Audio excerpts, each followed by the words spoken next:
Okay, it's recording. Thank you. All right, so now we're ready to go. Call the meeting to order, please. Pledge allegiance.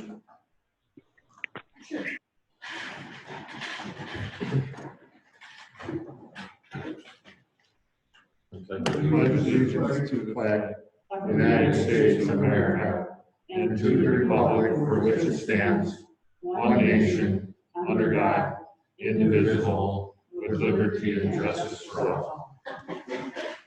Thank you. At this time, let's take a look at the agenda. I'm looking at an approval here. Do we have anything to add or delete?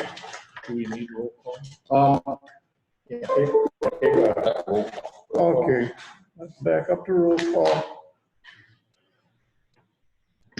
Dick Pufal, Here.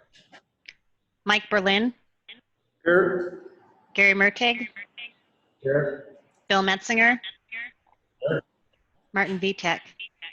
Yes.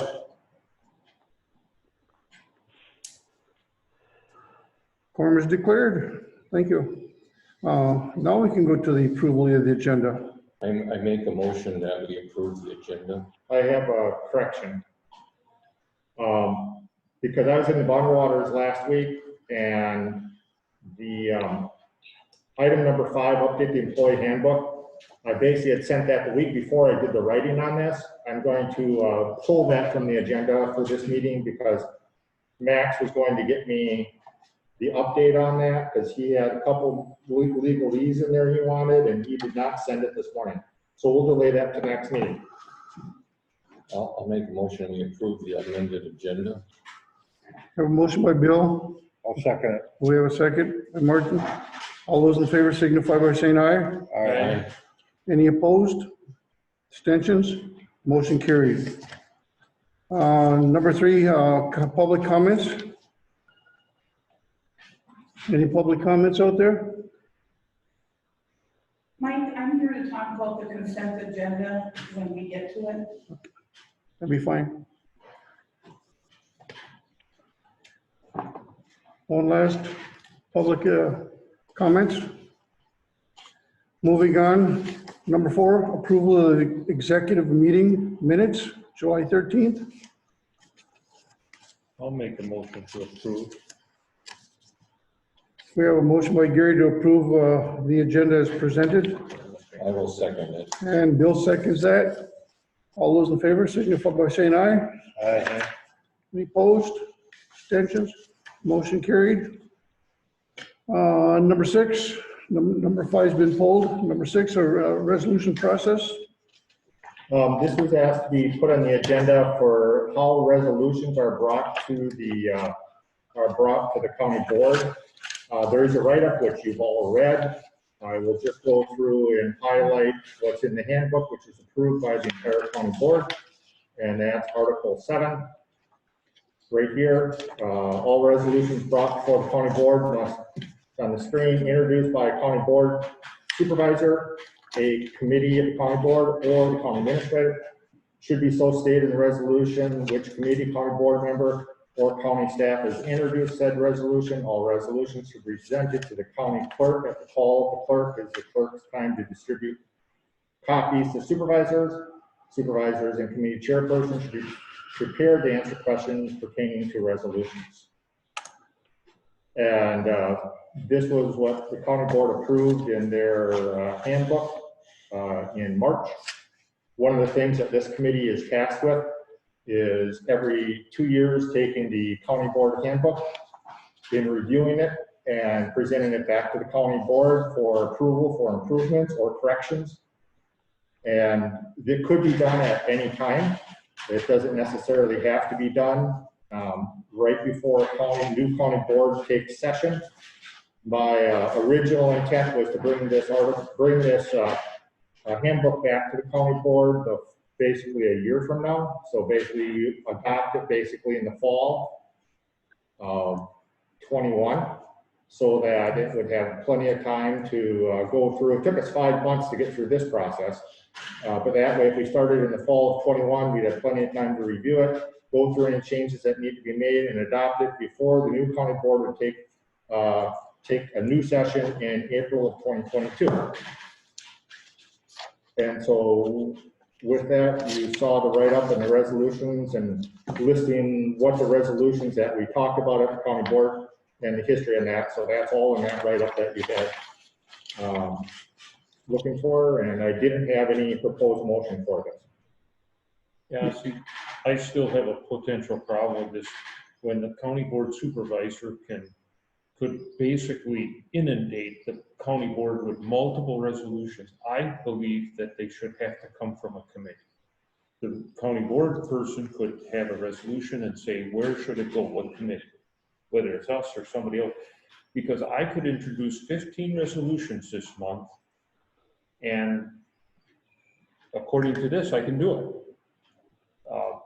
I don't know where the discussion is on that. We used to have to pre-sign, the resolutions were on the table, and we had this situation come up where there weren't enough county board members to sign off to even get it on the agenda that meeting. The resolutions were out on the table, not enough county board members signed it, so it wasn't even presented. I think there should be some background. If a board member wants to have a resolution, I think it should go to a committee. Good morning. Item 17, I'm starting to feel sorry for this dead horse I'm beating here, but it says every matter which comes before the county board from a source other than a standing committee shall be referred to an appropriate standing committee by the county board chair without motion unless otherwise directed by a 2/3 vote of the county board. And every committee shall report back, blah, blah, blah. And that's the solution. Anything that comes up is either referred to a committee or it's allowed on the agenda by a 2/3 vote of the people in attendance. Right. That solution has been there all along. We just haven't really followed it real close, you know. Yeah, so when I talked to, and Dick, you can certainly weigh in on this. When I talked to Dick on this, and this is this Article 7, where we went through, you know, Dick felt basically the agenda is set by the county board's chairperson or the administrator. And so you wouldn't probably have a resolution that would get on the agenda, since Dick and I approved the agendas. You know, that was like, let's say you wanted a resolution to support UFO investigations by Area 51, which I fully support, by the way. But so the check and balance there is that county board members don't set the agenda. You know, the agenda is approved by somebody, either myself or Dick, and mostly both of us together do that. We can certainly redo this handbook if you want to make changes to the handbook. So in this case, if we look back at the resolutions, we go back to the write-up that we had towards the top of the page here. So the Verso resolution basically was basically brought by the forest administrator because Verso closed, and they basically were in quick demand trying to get our legislators, Bewley and Myers, to basically try to work with Verso to keep that operation going, since we have hundreds of thousands of dollars of forest. So they didn't feel there was time for that. Dick felt it was important to have the county weigh in on the Ambridge pipeline, which the deadline was July 10th, to give comments for the DNR for water crossing permits. And so the chairperson of the board said, I want to have the county weigh in on this. And so that was added to the agenda per the chairperson. And the creation of the Tribal County Relationships Committee, basically that was put together by Chair Pufall and myself, that we felt that was needed. At the time, we felt there may be some unrest that might happen, that we need to make sure we're developing some sort of committee that we can talk to. So there's a reason why these were all on here. But if you want to change the handbook, we should make a motion, and then next time when we go to the next executive meeting, we could basically look at changing the handbook, since that's not on the agenda for today. Question. If we have a change right now we're just asking a question about. Can we bring that up right now about the handbook? I guess here is my question. The Ashland County Committee appointments. I see they're all appointed by a chair or the administrator. Does the vice chair ever weigh in on this? Could we have it appointed by the chair and the vice chair? No, most of the state statutes state that committees that are made up by the county. So if you have a committee that's going to study UFOs, the chair appoints that in state statutes. If you have a committee that you're tasked to do by state statutes, Health Human Services, all those other ones, if state statutes say we have to do that, then the administrator has to do those appointments. The vice chair doesn't weigh in on appointments.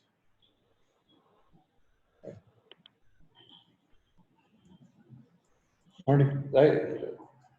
The business of getting an item on the agenda, it seems to me a pretty straightforward thing. All I have to do is the chair says we have to do this in a big hurry. Let's have a vote.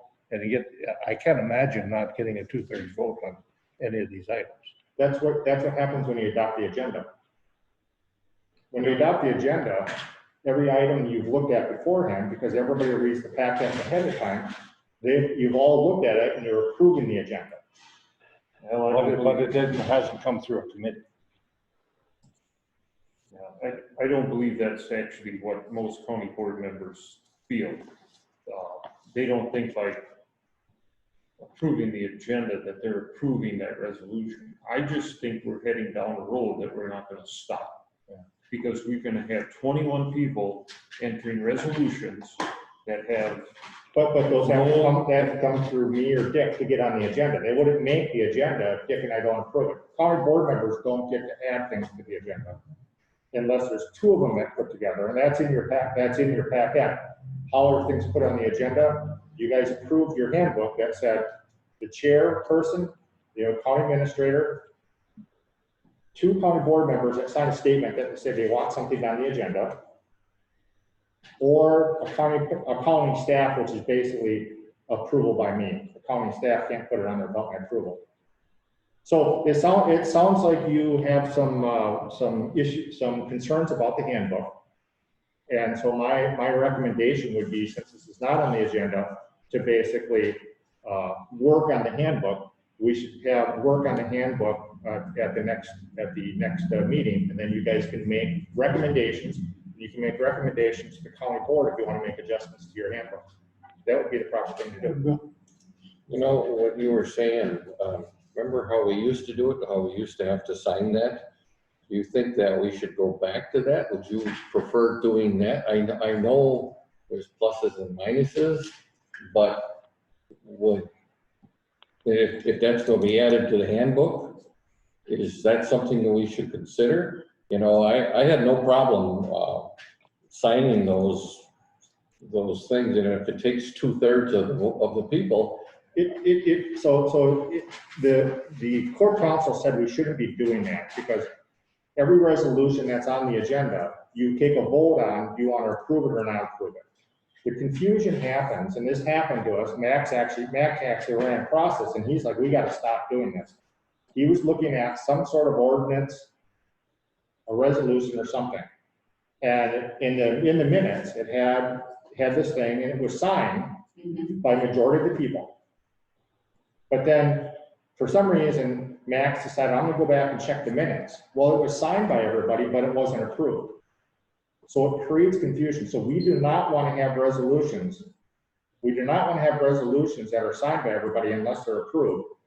And we don't approve, everybody doesn't sign resolutions anyway. The chairperson signs the resolution and attests. What the chairperson does is he's attesting to the vote of the board. And so that's why county board members don't sign resolutions, because it's basically, the county board only speaks with one voice. When they take a vote, it doesn't matter if it's 10-11 or 21-0. The chairperson signs the resolution or the ordinance attesting to the fact that it was approved by a governing body. So we won't go back to signing resolutions before committees. I mean, Well, before meetings. I object. That's an opinion, Clark. That's in the core council. Like, no, we can argue this till the cows come home. The problem with the resolutions, when they're on the table, was if a number of county board members did not sign it, it didn't even get discussed. The majority decided not to even bring it to the board. If we're gonna skip that, and if we're gonna have people just get resolutions approved by 2 people, then we're gonna have to make sure every one of the 21 board members knows that we need to discuss every resolution clearly to make sure that it really wants to be forward. Resolutions are a waste of time. I've said this before, because I don't care how many times you send a letter to Bewley or anybody else, they get dumped in the same pile with the 40 other resolutions. So What are you Gary, doing there, Clark?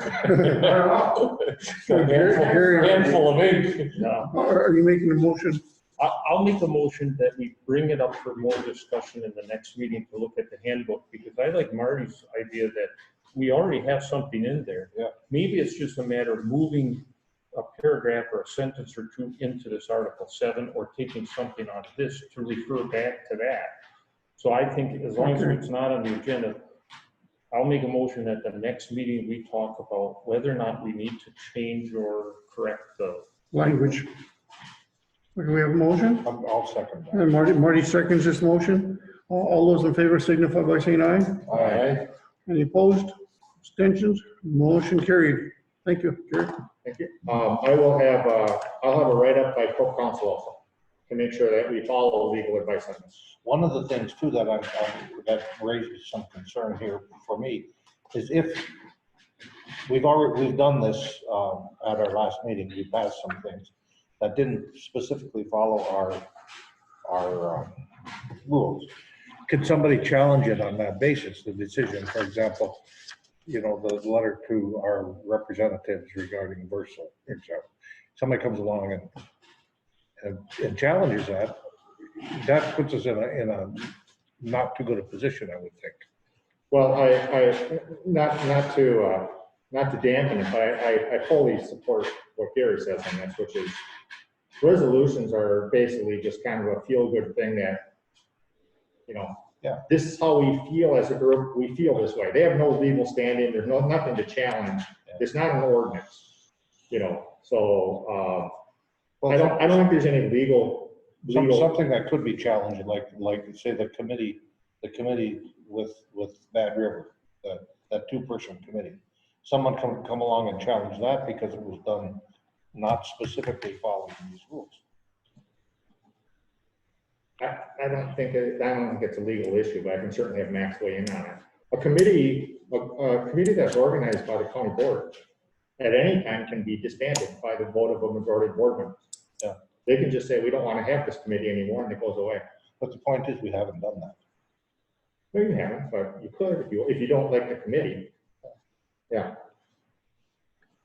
Moving on to the item 7, consent agenda. Okay, so in the packet, you can see the write-up, kind of the historical perspective of what consent agendas are used for. And as we go through here, the consent agendas are as old as the country. The Senate uses a process called unanimous consent. Bill rules are approved if there's no objections to a bill. With 100 senators, most bills have at least one person who has a question or wants to debate the merits, so it doesn't happen very often in the U.S. Senate. In the same fashion, cities, counties, and our nation utilize consent agendas for items that most likely will not need debate. Anticipating what items have questions not answered in the packet is a matter of familiarity with the policy setting board by the agenda setter.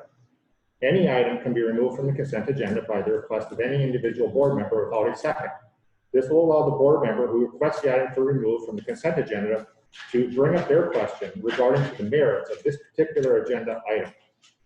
Problems in using the consent agenda occur when members approve consent agendas without first reviewing and understanding the documents. For example, members do not review financial items. Overspending or wrong spending could occur without appropriate oversight. Consent agendas are not non-controversial, but even routine items should be reviewed by the entire board. A diligent, well-rounded board holds each other accountable to come to the meeting prepared in order to make a decision. Consent agenda is an effective tool when used appropriately. It can save precious meeting time so members can attend to other activities. Transparency and accountability are key parts of using the consent agenda. All board members have responsibility to make sure that they thoroughly read packets ahead of time and reach out to staff before meetings if they have any questions that they don't understand and what is being asked of the policy setting board. I've used consent agendas in 10 years for my boards and councils, so the meetings don't take as long. If the executive committee wishes to have no consent agendas going forward, the following motion should be made. Possible motion, move consent agendas for meeting. That's your debate. Phil? Was the consent agenda first used at the last county board meeting? Was that the first time, or have we used it a number of times? It's been on the agenda since November. I don't like the consent agenda. I think that if it's a resolution that's important enough, I think we should take the time to go through it. And then if anybody doesn't have a question, it could be automatically we don't need a roll call vote if there's no objection. But if there's discrepancy, if somebody's got a problem with it, then I think we'll have a roll call vote. But I guess that was the first time I noticed it. I guess I never was paying attention, but a couple of people asked me about that, and I said, I don't remember anything about that. It's like Gary brought up at the last, I think it was the last meeting, about that Verso one. Now, Verso, in my part of the world, is a big deal. I mean, it generates tons of dollars. And it's important, that Gary brought this up, but it's important that people know that we're not asleep at the switch on that, And I think personally, other than an occasional meeting when we have a lot of public comment, I don't ever remember debated with information that we couldn't talk about.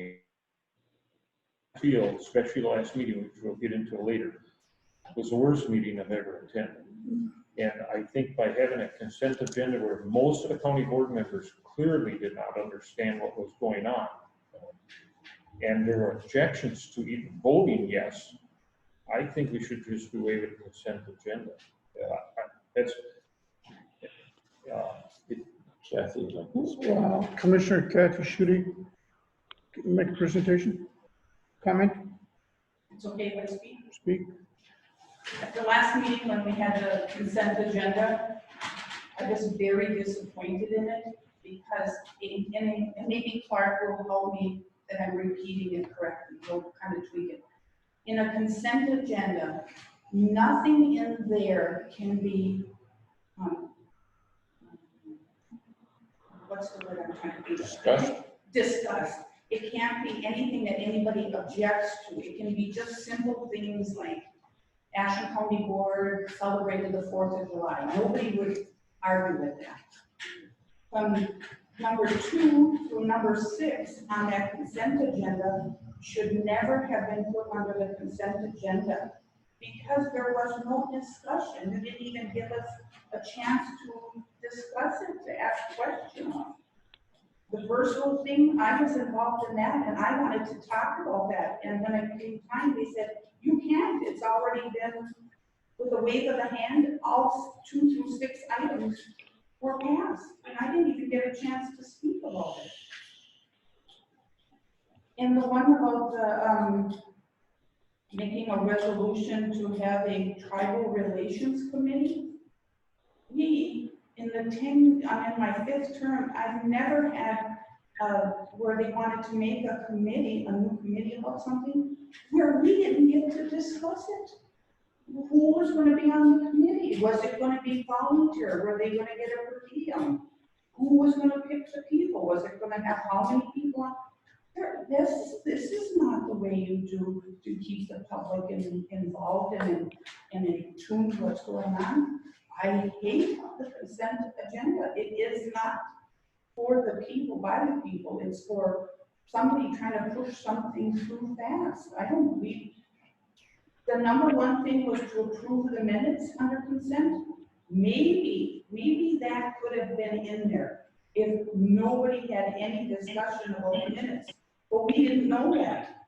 We did not get the chance to discuss it. It just got waved through, so. And I tried to get the chairman 4 times. I asked him, Chairman Kufal, and he would not answer me. Yeah, but it might have been the sound. That was so, we couldn't hear you, so that's not his fault. It was That less whole than meeting ideal. should have been scrapped because we couldn't hear you either. Well, I would make things easier on my side and make a motion to not have a consent agenda in future agendas. I'll second I that. have a motion by Gary, a second by Marty, to dispose of the consent agenda from our meeting. All those in favor signify by saying aye. Discussion. Discussion? Dick Ufall, does the city of Ashland use a consent agenda? Yes, they do. And normally what that's for is it's items that were previously approved by the committee of the whole meeting 2 weeks before. Information that's already been covered, addressed. Okay, I'll call for the question. All those in favor signify by saying aye. Aye. Opposed? Abstentions? Motion carried. Passed. Thank you. Thanks, Kathy.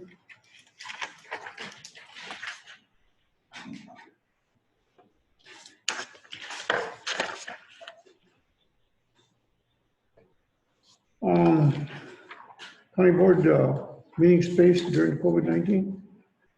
Due to the current pandemic, it's not safe to hold meetings with all county board members in our county boardroom. The need for social distance can't be met with 21 board members, 3 staff, plus members of the public in the room. In addition, we have county board members and citizens that wish to attend meetings remotely. We've been experimenting and learning more about hosting meetings on Zoom and posting to the county's YouTube channel for citizens to watch. And looking around town, staff recommendation is to utilize the Salem Baptist Church for our meeting on September 8th. Their meeting room is large enough to have board members with social distance between them, while at the same time utilize up to 10 mics and sound mixing board.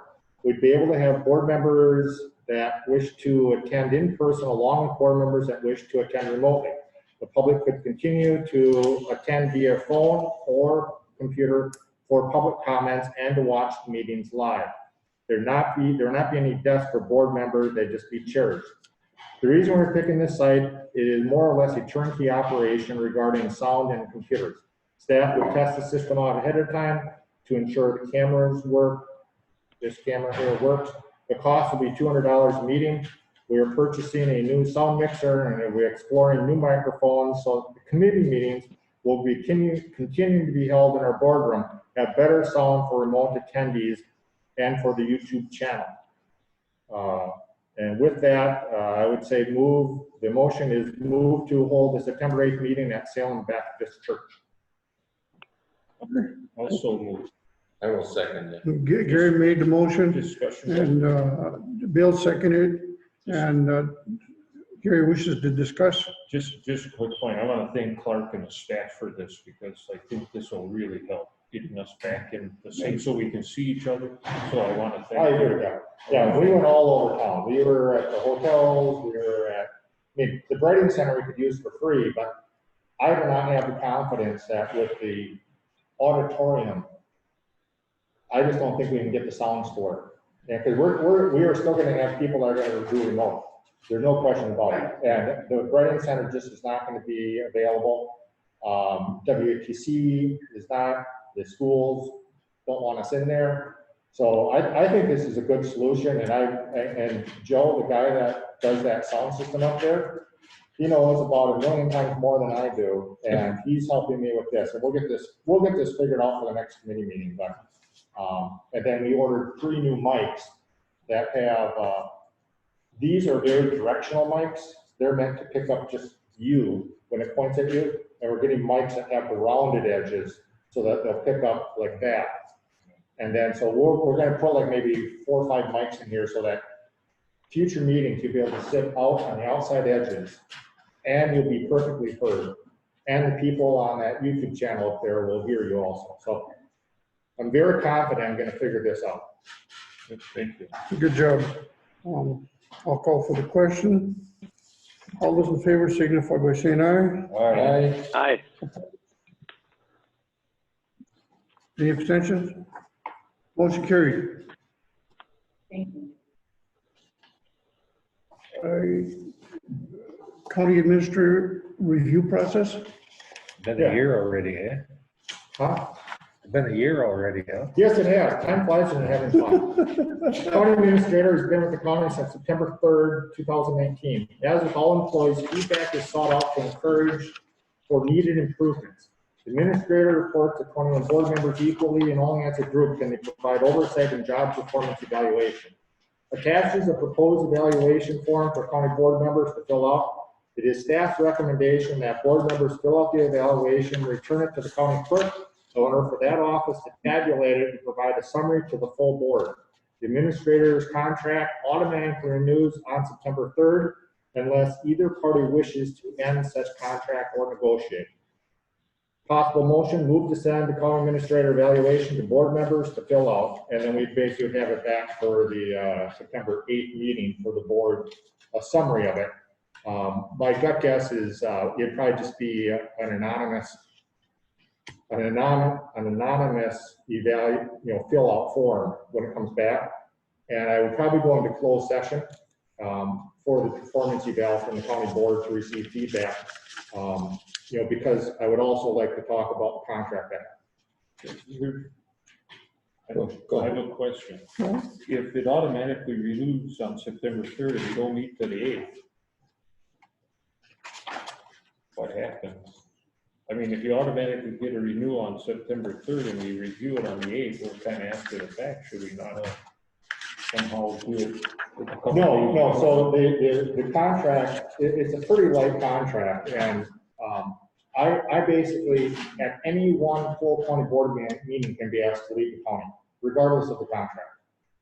And the contract just would spell out, and I'll have that in the packet for the 8th, which is, if it's with cause, let's say I embezzle something, I walk away. If it's without cause, you just don't like my personality, then you have to pay me, vacation, some other things like that. So it's not a super tough contract, but just because it automatically renews doesn't preclude the fact that if you don't want me to continue, you can make a decision at any time to have me not continue. In the same aspect, if I decide I don't want to continue and I want to go back to Stillwater, I can do that at any time also. Because I know somebody was going to ask. Yeah, and I'll put the contract. It's a public document. I'll put the contract in the thing. But then I would, during that 8th meeting, during the 8th, I'd like, instead of having this on YouTube, I'd like to go into closed session so the county boards can freely express, if they want to see improvements within the administration portion of the county. That's where they would have a good opportunity to give me feedback as a board. And then just another question, Trick Clark. So the county board members will each get a copy of this evaluation. They'll put their name, date, and then they send it to the county clerk. The county clerk, you said, will compile the information, and then the full board will see the compilation Without names. Okay. Yeah, that way, you can be, I won't see the names. So if you're like, Clark sucks, I'm not going to see that. Heather will see that, and she'll tabulate it without names to say, here's the general feedback for the county administrator, and here's where we would like to see improvements within this position. And I think this is vital because, it's hard to report to 21 people, and I'll have county board members call me up when they want me to do this or that, but, really, I only report to a governing body in a public meeting. And so this is an opportunity for us to get that feedback. I took a look at that and I read it real close, and it's got a lot of good points, but I don't like the county board's name on there, county board person's name on there. I think they could be collected at a county board meeting and everybody turn them in. But I don't like that on there. And then the thing is, I looked at all this stuff, But the bottom line, there should be a question like, do you think the administrator is doing a good job or not?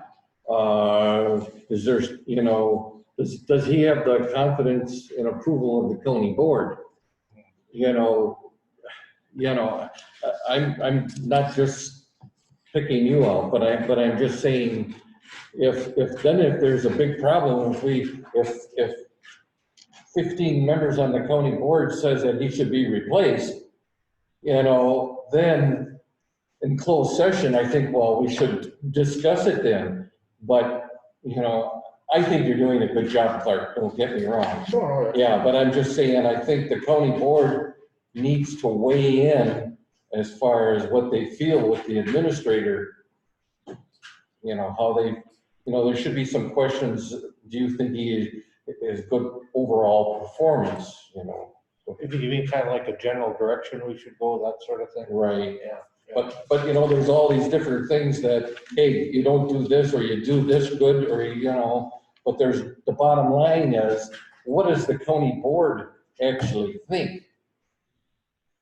You know, what is, you know, do they think? Would you like me to add a question that says overall rating? Right, You know, and then just use the same rating scale that you can see on here, which is, you know, exceeds, meet expectations, needs improvements, or evaluator as, it's kind of a 4 question. I can just add one question, it just says overall performance. right. Are you saying, Bill, that when the county clerk sends out 21 of these forms, putting her name on it, she gets them back? Gets 21. Should be returned at a meeting. And then either that or email to the county clerk. I had this form on email, a couple weeks ago, a week or so ago. And I printed it out, but you see what I mean? Either that or come bring it to me.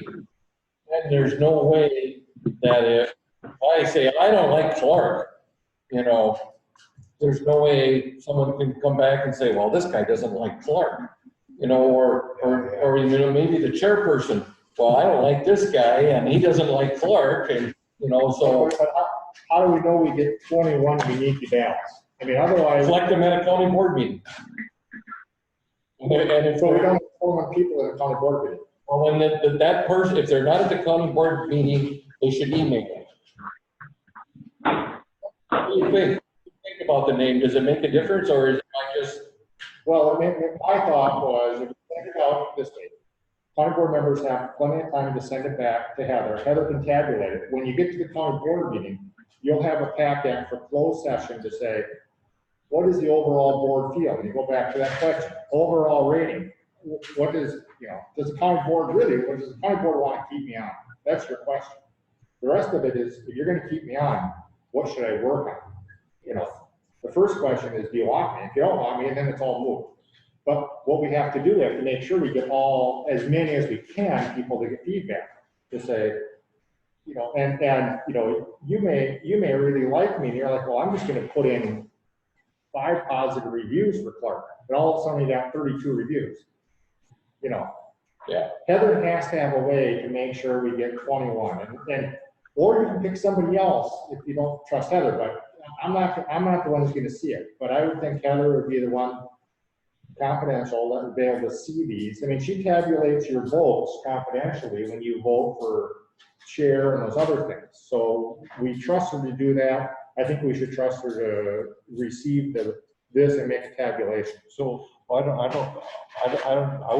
too concerned about Heather. What I would be more concerned about is that if a person can be anonymous or be assured that his comments are going, he or she can be more frank and forthright about their evaluation. And that's what we're looking for. We're looking for frankness and honesty. How about something like a mail, like a absentee ballot where you put the envelope inside the envelope? Clark, I got a question. Yep. I don't see a due date on here. Yeah, there's not a due date because the committee is going to have to make a determination if they want to go forth with this. If they want to go forth with it, we put a due date. we'd add if they want to add that other question, overall rating, we would add that to it.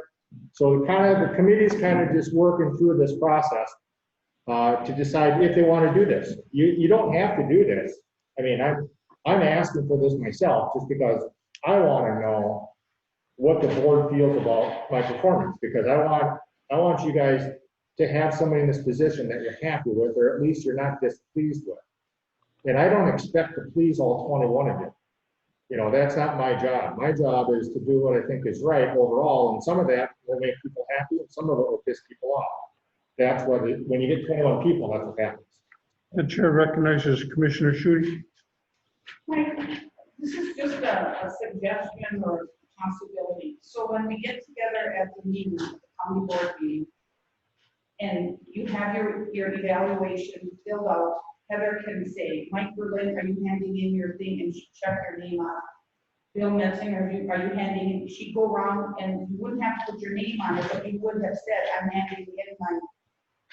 No? Yeah, but Clark said somebody could turn 5 of them in. You know, I see Clark's point. But I'll turn in a couple myself.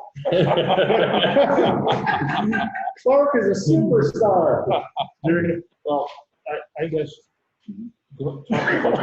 if Heather sends these out to 21 supervisors, and with a due date that we need it back by, and we shouldn't have to wait more than a week to get these back, so however they get that. And the name is on there, and only Heather sees that, but Heather sends the compilation of data to present to the board with no names, just 21 responses, hopefully.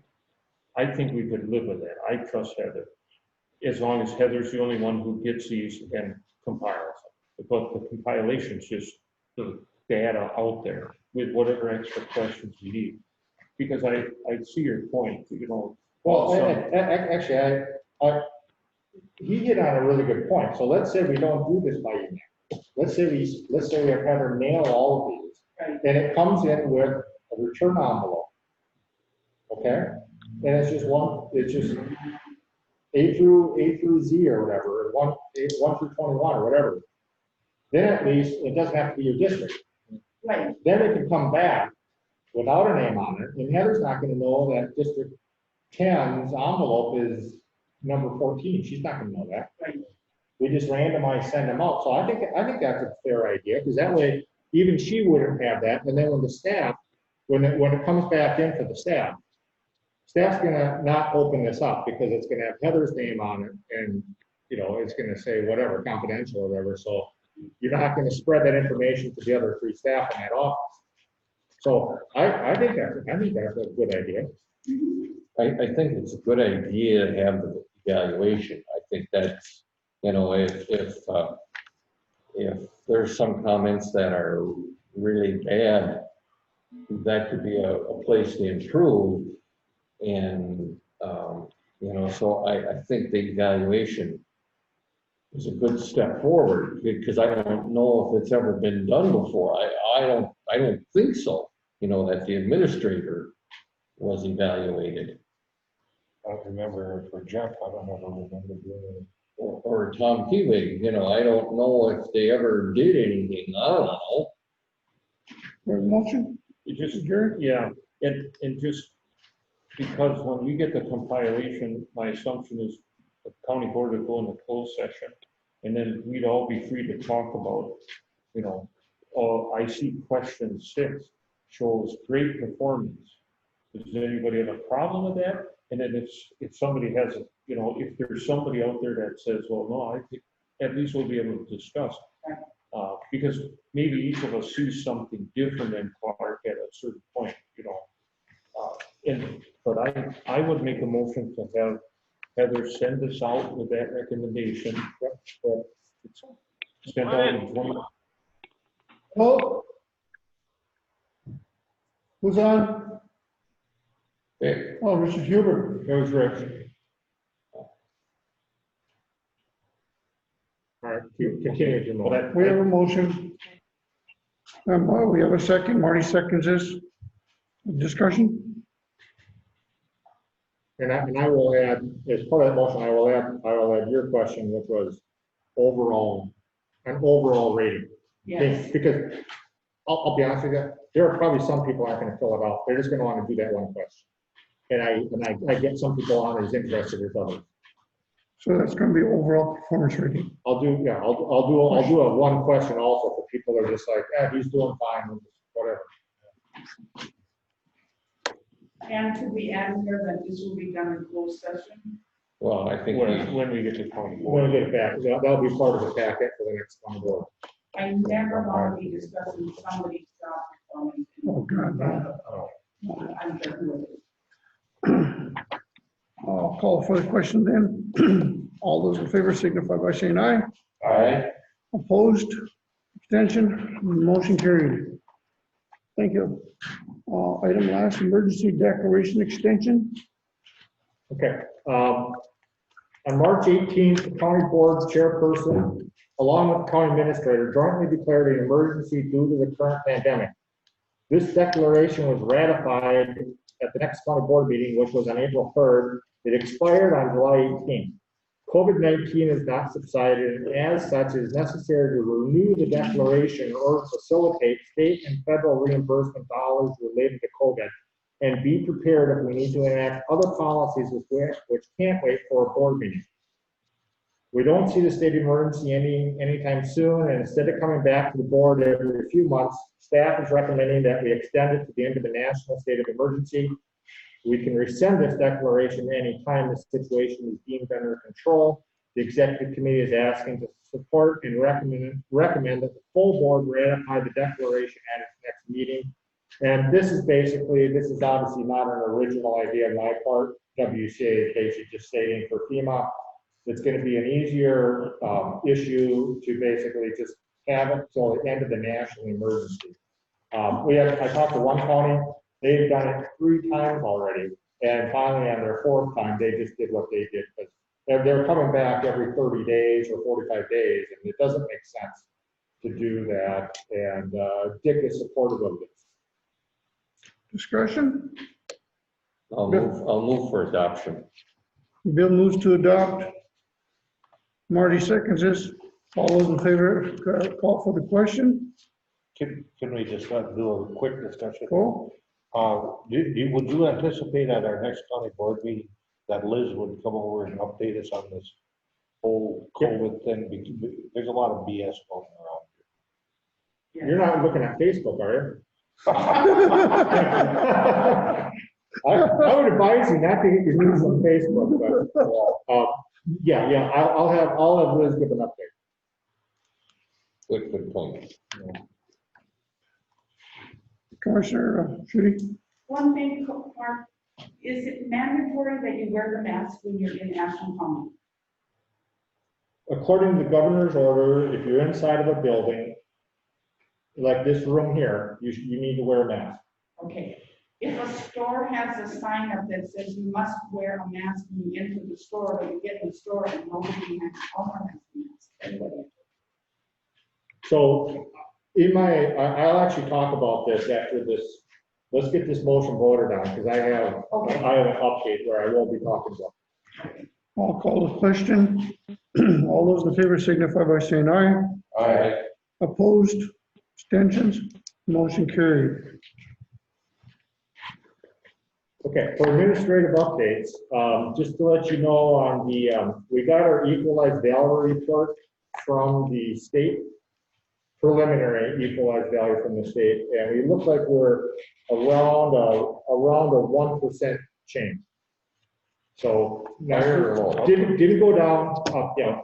There are some columns that went down, which is going to be a problem for them. I don't know what to do with that. So we did go up. And so I'll be sharing that with and then I'm going through the ledger limit laws to make sure we have a good understanding of that.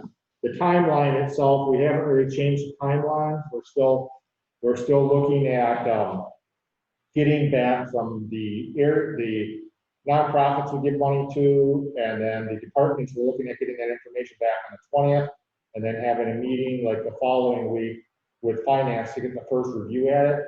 And then we will be they'll take a couple cracks at it, and then I am going to have the county board weigh in on the budget on October 6th. because in the past, you've had just, the county board looks at the budget one time on November, whatever that second Tuesday is. Well, it's too late. There isn't any opportunity for the board to weigh in and say, I want this, or is this important, or this is not important. And so we want to make sure that they have the opportunity to weigh in as a whole board, even though finance is reviewing and making recommendations. So I just wanted you to kind of get a handle for my process for that. I do anticipate the budget is going to be very difficult due to the fact that unless this Verso case is solved, we're probably going to see a few $100,000 minimum decrease in timber revenue. And I've been in contact with other counties. Some of them are doing. Eau Claire County has came up with a very good furlough plan. So everybody's got to take off 1 day a month at least without pay. Can't use vacation, can't use comp time, can't use personal time, has to be without pay. And they're actually doing it as an organization. The entire county shuts down, all in 1 day. So there isn't any activity going on with the exception of course emergency services. But I'm not making any determinations and recommendations on that until I start tabulating the $21 million budget and see how we're gonna pass this. I told the staff, no increases obviously, and I'm working on healthcare and other issues, but it's gonna be challenging. Yes. How much money have we saved by staff not going to meetings? Because we're saving mileage, we're saving room and board. And have you noticed any dollar amount savings? I've not tabulated. My gut guess is it's a few $1,000s. I mean, just having the county board not go down to WCA probably saves $4,000. There's probably, I don't know, probably $10,000, $15,000 probably that we haven't spent because of that. And like the fair, what happens to the money that we give them? Do they just get the full amount, or is that? Yeah, you guys sent it to them already, so we already sent the money down. So Okay. I'm not sure we can ask for that money back at this point. I mean, we could, but really, they have no legal obligation to write us a check. And that's a political decision. That's probably not a decision that Clark's going to want to take on by himself. I mean, everybody's have to be standing next to me if we do that. Okay?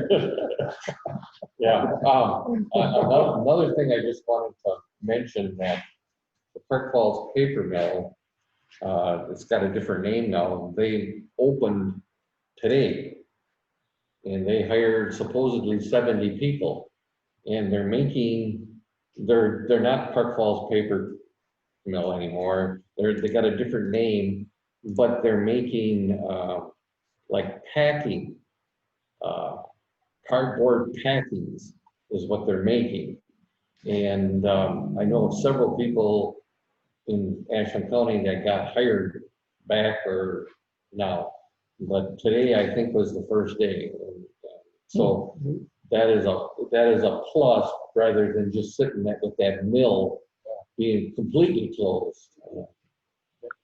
So I didn't know if you were aware of that. Yeah, because Chris Hoffman, Chris DeForest, but he's also on the city council for Park Falls. So he keeps me up to date on what's going on down there. And that is good news for us.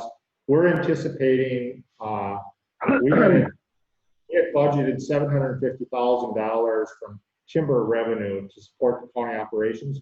We're anticipating somewhere around maybe 550 will come in. So we're anticipating a $200,000 decrease in our revenues for this year alone. And because of this unknown factor, I have not made, and the sales tax is also a big question. I did not make any knee-jerk reactions to start laying people off to save that $200,000 for this year, because I wasn't sure where sales taxes were going to go. And Chris is doing these secondary sales, and he did basically put some things on the market that we would have done in February. We moved them up this year. We still have our sustainable plan And hopefully that will only allow us to lose $200,000 in timber revenue this year.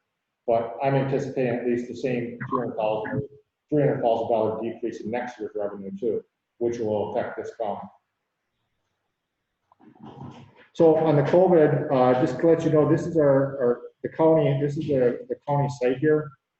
And so under alerts, you have the COVID. We basically, because we have had a number of cases where we've had positive people and positive cases. We can't know from contact tracing where these people are anymore, because obviously you're going to these different stores in here during this time period. You know, you gotta watch yourself. We're basically just saying, if you're at this store during these periods, and so we did a GIS map for this, and I'm looking at trying to integrate Bayfield. They're doing the GIS and Iron, because then we can see this whole region right here. Because it's not like our activity stops 2 miles from here. You know, we go to Washburn. You know, we do different things. So we're looking at maybe doing more of a regional approach. I've decreased my cooperators meeting that I started on March 19th. I've decreased those frequencies just once a week now, because we're pretty solid on our preparedness as far as isolation, mortuaries, you know, the public health guidance, our contact tracing, all the different things that we've been working on in this cooperators group since March. And I've been coordinating that, and I'm very pleased with the cooperation between Iron, Ashland, and Bayfield counties to get together to support our local hospital and make sure that what we're doing, we're not going to over-inundate the capacities of that facility. So from a county aspect,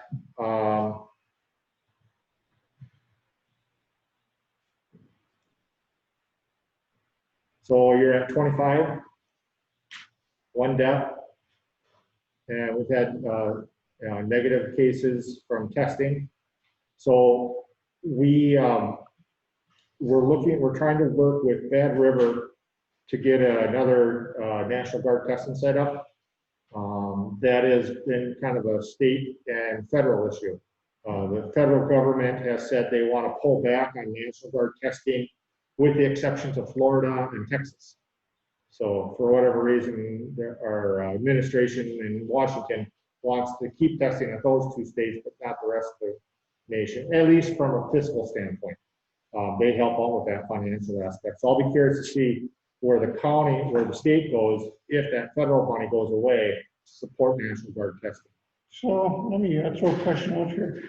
With the communication and the cooperation that you are communicating with Bayfield County and Iron County and stuff like that, we have an influx of these people coming to Ashland to work. And of course, they go back home. And of course, even though I'm not going to say that Ashland County is unblemished, because we do have we do have 25 confirmed cases or positive cases, right? Yep.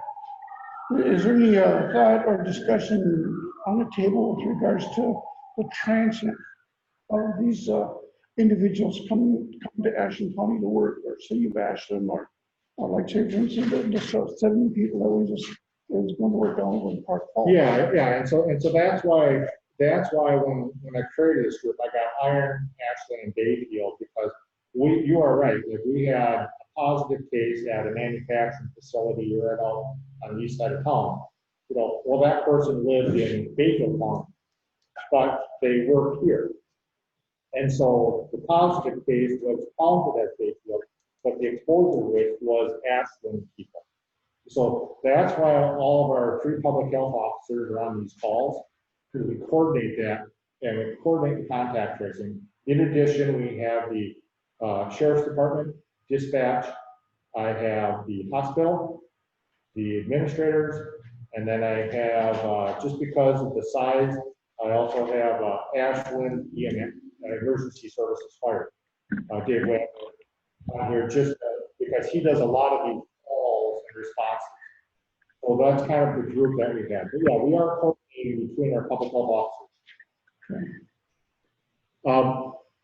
We do have We created a form. Let me see if I can see this.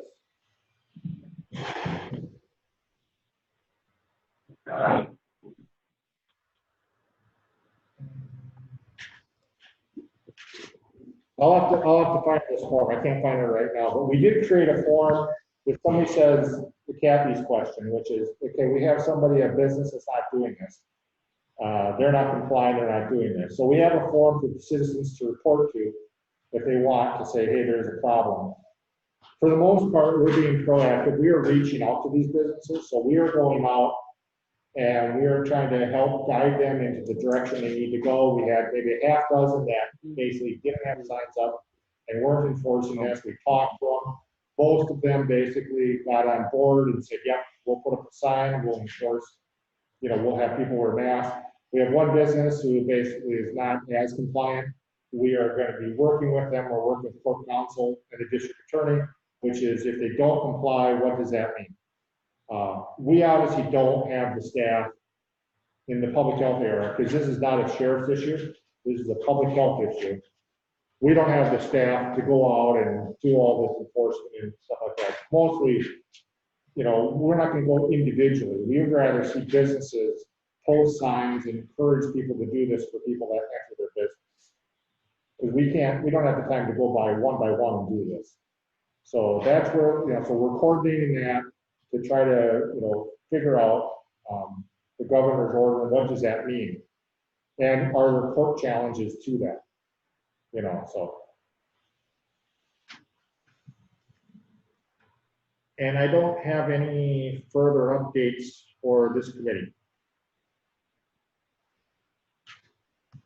Questions? I got a question for you. The county got the $500,000 from the city of Mellon and Enbridge. Have the finance committee decided anything what they were going to go ahead and do with the money?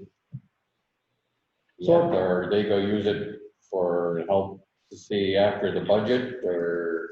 Yeah, so the last finance meeting, they basically took a vote to basically just status quo. It never was designated for anything. It never got spent on anything. It sat in the bank. Finance committee basically said, we're just gonna leave it in the bank and allocate it during the normal budgetary process. So there isn't an earmark, there isn't anything it's geared towards. My gut guess is we're gonna need some of it to balance next year's budget, would be my gut guess. And we could certainly do that.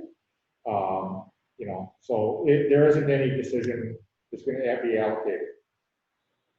Will something like that come before the county board then? A full board or no? Well, the whole budget will come before the full board. And as we balance the budget, if we utilize, which I think we might have to do, to balance the budget, that will be a part of the packet that you read and approve. And that, your choice ultimately is if we have less revenue, your choice is either cut services or use some of that money.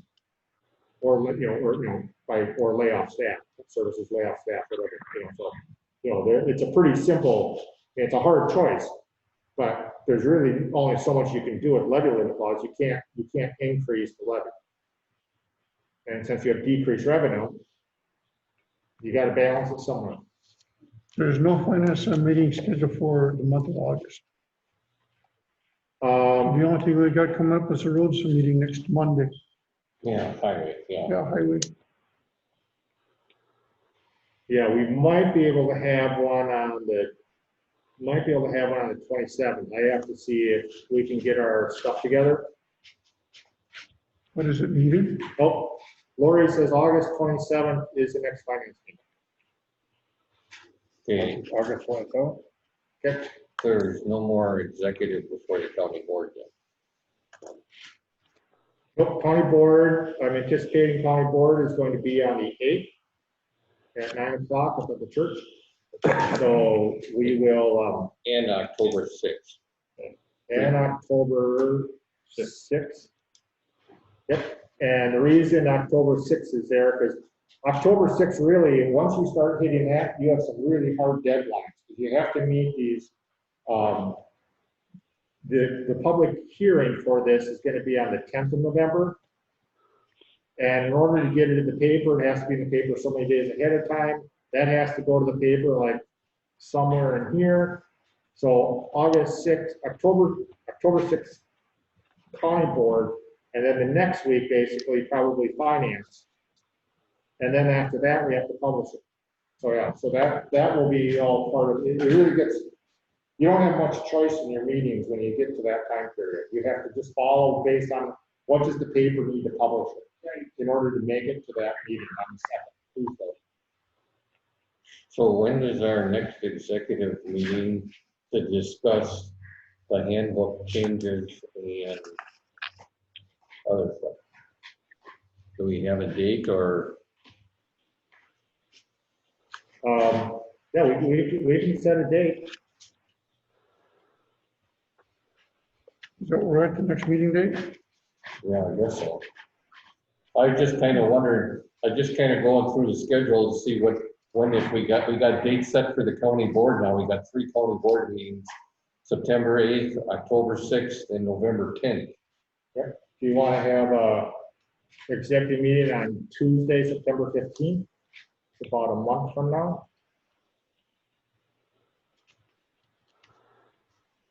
How does that work for people's schedule? I didn't catch that. September 15th, Tuesday, September 15th, does that work for people? It's far enough out. Does that work for you, Dick?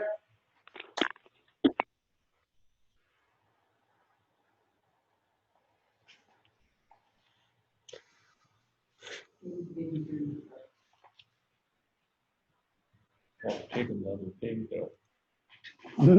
Dick, does September 15th at 9 o'clock work for you for a meeting?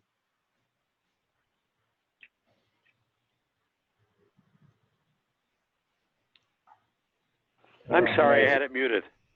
Yeah, That work, okay. All right, why don't we go, September 15th. September 15th at 9 a.m. here. And that way we can, actually, Lori, can you just double check to make sure the room is open on the 15th? I don't have that calendar in front of me. Just want to have her check. It's clear on my calendar. All right, thank you. So, September 15th, we'll go over the handbook. And then would that be presented at the October 6th county board meeting? Well, it depends on how much work you put into it. I mean, it took us 5 months last time because we make changes and then we would come back and look at the edits, we make changes. If you're just going to change a couple things, it's an easy fix. Okay. You know, like I said, if you can adopt the handbook at any county board meeting, you can adopt anything you want in the county handbook. It's not, this is not Moses coming down with the tablets here. And when will your performance thing start? When is that going to go out? Is that going to be ready for the next county board meeting on September 6th in full session? Is that going to be enough time or no, or? Yeah. So we'll get it out in the mail tomorrow on the 11th, latest the 12th. That'll give people, you know, the week of the 17th to the 21st. The meeting for county board is on the 8th, which means I have to basically put the packet out by the 2nd. So if we were to get that, yeah, that'll be plenty of time. You know, because if we say they got to get back here by the, let's say the 26th, let's say, that gives us, you know, Thursday, Friday, and Monday we're off, right? 7th. No. 7th of September. Okay, yeah, you're right. Okay, 7th we're off. Okay. Yeah, that shouldn't be a problem at all. I just have to do that one edit, add that one question, and then we'll take the name off, and we'll get some prepaid envelopes to get it back. We should be able to do that within a day or two. I have on my calendar here the public property meeting on 5 o'clock on the 24th. September? No, August. Yeah. I haven't, public property law enforcement, I do have that on my personal calendar also. But right now, I'm not talked to chairperson of that committee to see if what she has on the agenda. I don't remember what the takeaways from the last meeting were, but Go back and look through. yeah. Yeah, so I'll have to connect with her because that basically, my goal is to, when I think about what do I do to run these, to get these committees together, this is the week I would think about what's going to be on that committee, work with the chairperson. The next week would basically be when we're going to send that out and write that up, because I want to try to get these packets out on basically 5 to 6 days ahead of time, so everybody has a chance to read all the information and the citizens know what's on the agendas. So yeah, so right now I don't have anything on the agenda for that meeting on the 24th. Mm-hmm. Right. Reconfirm it, that's up. Yep. Good. So when are you going to hand out to the individual offices their budget requests? So that got sent out basically at a finance meeting in July. So that got sent out, finance meeting was on the 15th. We sent that out basically the 17th. And so that information, I've asked them to get that information back to me by the 20th, which would hopefully be able to piece something together for the finance meeting for the 27th. So that, even though it's kind of tight for me to get just a one-day turnaround, but at least that would tell us if there's a hole, what is the size of the hole? I probably won't have a solution for it at that point. It won't be a balanced budget on the 27th. But that's where I'm trying to get, you county board members more involved in this process. Because, and I'll say this again, and I've already said it a million times, there's nothing more important that you do as a county board member than setting a budget. That's your one main constitutional duty you have to do every year, is set a budget. And if you're not involved in it, you're not, that's just not, no way to run government. I think it's really a good thing to have like the meeting on October 6th to discuss the budget more, at least get some heads up before just bringing it to the county board on the November 10th or whatever. I think if there's something that needs to be added or deleted, or at least So people have time to digest it a little bit. Right. And a good point is if you've given somebody money this year, they didn't spend it. Clark and the finance committee needs to look at that and say, okay, then what do we do for next year? If you already allocated money to some organization that didn't spend it, or that organization could tell you that they did, then that's a big difference. Because you're not going to hand me money next year if you haven't spent this year's money. But we wouldn't know that necessarily. But I suppose in a public hearing that might. I mean, like, i.e. the fairgrounds. Well, the fair is a good example. There's other organizations where we give money, and depending on what this whole pandemic has done to them. I just want to say two things quick. Mac the Flambeau this morning just ordered a 60-day stay-at-home policy on the reservation. Yeah. It was just on public radio. Now, I don't know. There's exemptions, obviously, in central leaving your house, but because they're worried about the increase in soil. The other question is, and I'd like to ask the whole county board when you get into our email system, there's a lot of emails that are worthless to me because I see the news. I'm a nut on watching the news. For you, Clark, a lot of that stuff from the governor and the senators and the assembly people, and Evers did this, senator did this, that's important probably in your situation. But as a county board member, our emails, when I open them up, have a bunch of garbage in there. And I'm wondering if there's somehow that the county board stuff from you, which is important to us, and anybody else, but some of that other emails is just. What's garbage to you might not be garbage And to that's me. why I want to ask the county board members, is everybody reading? Because, there'll be 15 emails and 2 are from Clark, which are important, or a department or something. But what Tony Evers did this morning, I see. And to me, it's like, you got to go through each one and say, okay, Do I really need to read this whole thing? Because I either know it You or. can't, no, I don't have time to read all of those either. I mean, I don't know how they come on there though. It must be fed into the system. yeah, every county board member in the entire state is fed into these systems, and that's why you get these long, political. Yeah, Yeah, if you're a political junkie, some people love that stuff. and I want to make sure I read the stuff from you. Yeah. Or from a committee or something, but then you're going through everyone to say, is this what and like I say, you're right though. If Yeah. somebody else may think, oh, I want to read every one. Most of those are West Politics, and they have a website, you just click on it. and read that stuff. And then this here on the screen here, I just wanted to make sure you're aware of it. This is our YouTube channel. Which one? This is our YouTube channel. Which one? All of them. These are all YouTube channels. These are all meetings. And what I'm trying to do is I'm trying to make sure that I'm getting individual logos. So you can see I got highway has a truck. This committee has this blue logo. Zoning has this. County board is going to have the seal. Finance has the courthouse, whatever, so anyway, so I'm trying to organize these for people to say, all I'm interested in is highway. Well, I'm just gonna click on this truck and watch these meetings. So I've gotten more positive comments when people called up and said they love having this because even though I will admit our quality is not the best, but a few months from now it's going to be better, and what we have is better than nothing. And so this is something which hopefully this will be a good improvement for the county here, for the citizens to watch what we're doing here today. These people go back and watch this meeting and say, what did we talk about? And county board members who basically didn't attend, they can watch this meeting if they're interested.